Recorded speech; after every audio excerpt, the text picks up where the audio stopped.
This is really what started off our kind of move towards increasing our NIH funding and our other research funding. Those laboratories on the top, that wasn't too many years ago. And so it took a lot of money to renovate lab space. You can't attract the top researchers in the world and the country to come here if you don't have good laboratory space. And it's not cheap. Laboratory space is about 750 plus square foot to renovate, and so this costs nearly $100 million to renovate a lot of lab space. But we needed to do that in order to start, kickstart our research program. And so some of the things that have been done lately, we have the new biochemistry complex that's over on the Whitestone campus. We have the Nanomedicine Institute that's down by the reactor. That's Dr. Fred Hawthorne's laboratory. And we just opened up the regional biocontainment lab, but it's over in back of the vet school. And that was funded with a grant from the NIH. We have built a new support building that houses administration offices and also several medical school department offices. We announced that we are going to be consolidating children's hospital services at Columbia Regional, so it will be a children and women's hospital, or if you talk to Dr. Wynn, who's the chairman of OB, I suppose he'd like to call it the Women and Children's Hospital, and Dr. Bay would like to call it the Children and Women's Hospital. That will open in the spring of 2010. We have the Missouri Orthopedic Institute that is rising out of the ground on our front lawn over by the Ronald McDonald House, and that should be, well, we're not quite sure when that's going to be done, probably another 2 years. So we're real excited about that. One of the things that is interesting is, you know, if you take a look at all of the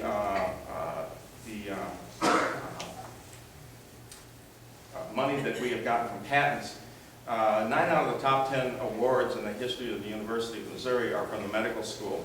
And right now, the proton pump inhibitor, which is like a Zantac, developed by Dr. Jeff Phillips in the Department of Surgery, is the #1 money winner. Radiopharmaceuticals are coming at second place.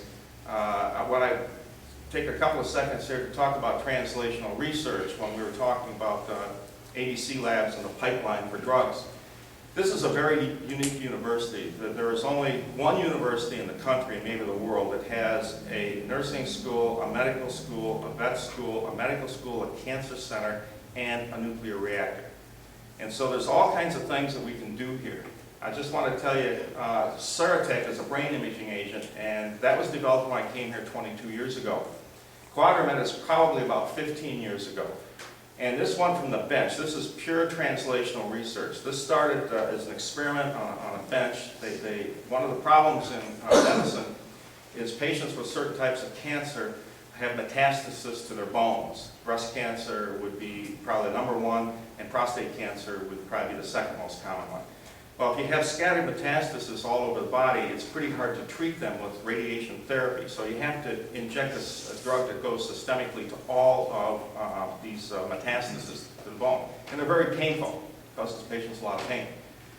Well, the previous agents were so radioactive that they would wipe out the bone marrow. So you kill the bone tumors, the metastasis, but you wipe out the bone marrow. The beautiful thing about Quadramet is that it's radioactive samarium, and the decay products only go so far. They don't wipe out the marrow. Well, anyways, that was invented on the bench. We did animal studies with the vet school. I think Rich Adams might have been the dean of the vet school at the time. He had a dog with a bone tumor, injected the doggy, cured the bone tumor. He gets on the phone, calls the deans of the vet schools all over the country. We were having dogs crated in here from all over the place to cure bone tumors. We did the phase 1 and phase 2 and phase 3 trials here, and the product is made in our nuclear reactor. So that is really the epitome of translational research, and it is all done, you know, in Columbia, Missouri.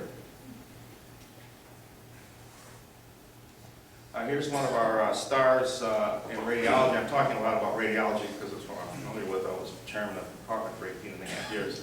Dr. Katish Kadi is one of a platform grant, one of 12 NCI, National Cancer Institute platform grants for nanotechnology, studying breast cancer and prostate cancer. And And he is, you know, we started this thing here not too many years ago, and he now is on the world stage. This guy is world famous. He's got articles published in Science magazine. He just got an honorary degree from a big university in India a couple of weeks ago. And so we couldn't attract people here and keep people here without all of this lab renovation. And now they are starting to make products that can be made here in Columbia. Everybody probably knows about Fred Hawthorne. Fred came here a couple of years ago. We recruited him from UCLA. Fred's been a National Academy member since '73. He won the King Faisal Award in 2003. He was the editor of the largest American Chemical Society journal, Inorganic Chemistry, for over 30 years. He's the Priestley Award medal winner this year, which is the highest award a chemist can get outside of the Nobel Prize. He's been nominated for a Nobel several years, and we're hoping if he can make this boron neutron capture therapy work in an animal model, that's probably his Nobel Prize. Basically what this is, he puts a lot of boron atoms into a liposome and coats that so it goes to a specific tumor type. And then with a neutron beam that they're building down at the reactor, you bombard these liposomes that are filled with boron in a soft tissue tumor. And each one of these, there's a fission reaction in each one of these atoms, which is like an atomic bomb, except the fission particles only go the diameter of a cell. So there's no collateral damage. So you just kill the tumor cells and you don't harm any of the surrounding normal tissue. So that'll be pretty neat if we get to work in an animal.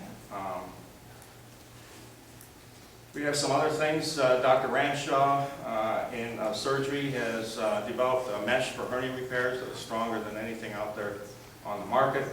Dr. Dale and Vider are looking at detecting melanoma cancer cells and breast cancer cells using a laser technology. I don't know exactly how it works, but it'd be so they're working on that. And this was in the Tribune a couple of weekends ago. Now, toga does not mean, for all of you people that are my age, doesn't mean the party at Animal House. It's transoral gastrostomy, or gastroplasty rather, transoral gastroplasty. So you've all heard about the minimally invasive procedures where they do scopes and then do gastric bypass instead of doing an open incision. This does the same thing, except there's no incision on the abdomen. They will put an endoscope down through the esophagus into the stomach and then staple the stomach to make a smaller pouch so people will not eat as much and lose weight. So that's an investigational procedure, and those trials are just going to be starting right now. Dr. Delatorre's name is up there, but actually the trial is going to be done by Drs. Klaus Thaler and Brent Needleman.